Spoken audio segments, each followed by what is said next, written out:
বাহ, কত বছর পরে বাড়িতে এলাম, সবকিছু দেখে মনে হচ্ছে এই আগের মতোই আছে সবকিছু।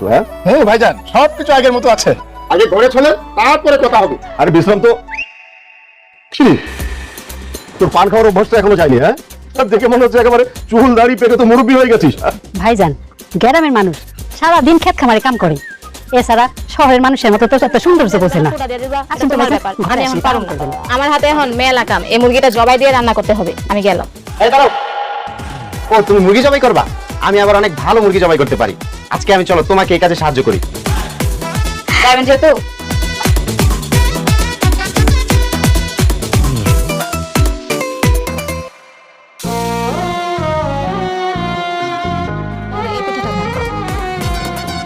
না, আমি খাবো না।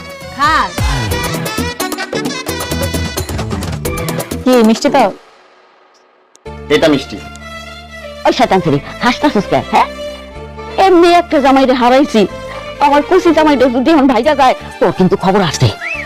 বুঝি চিন্তা করো না, তোমার কোচি জামাই চলে গেলে আমার জামাই দিয়ে দিমুনে। এমন তোমায় দিয়ে দেবো নি,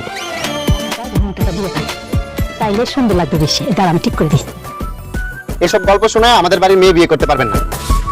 রাজু, আমরাই তো কথা বলছি। চাচা, পরীর মতো এত সুন্দরী মেয়ে, এর থেকে ভালো জায়গায় বিয়ে দিতে পারবেন। এই, আপনি আসতে পারেন। দাদা ভাই, এই বিয়াতে তো আমাকে কারো কোনো আপত্তি নেই, তাহলে তুমি না করতেছো কেন? আচ্ছা ঠিক আছে, তোমরা যা ভালো মনে করো তাই করো।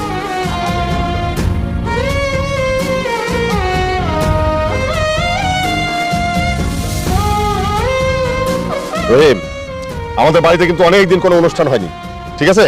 এই পরীর বিয়েতে গ্রামের একজন মানুষও যেন দাওয়াত দেওয়া থেকে বাদ না যায়, ঠিক আছে? আপনার এবারে বড় করে একদম ধুমধাম করে একটা অনুষ্ঠান করবো পরীর বিয়েটা। চাচা পানি। না বাসি না। আমি কি কখনো কইছি আপনার ভালোবাসার কথা? হ্যাঁ, কইছো। তোমার কি আমাদের সেই ছোটবেলার কথাগুলো মনে নাই? ছোটবেলায় কি কইছি না কইছি ওগুলো করতে পারবো না। আপনি তো অনেক কিছুই কইছেন, ওইগুলো কি মনে আছে? এখন আমি তোমার নিজের করে পেতে চাই। চাইলেও পাইবেন না, আর আপনি বারবার আমাকে বিরক্ত করবেন না। বাড়ির লোকজন আপনার এই পাগলামি দেখলে অন্য কিছু মনে করবে, শুনছেন? তাহলে কি সত্যি তুমি আমরা ভালোবাসো না? 2 দিন পর আমার বিয়ে, আজকে আমি আপনাকে কেমনে ভালোবাসো? এখন আমরা কি হয়ে গেল সম্পর্কটা? এখন তো আমরা বিয়া।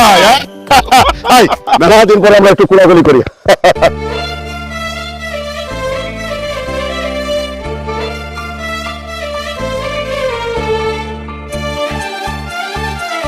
কি খুশি?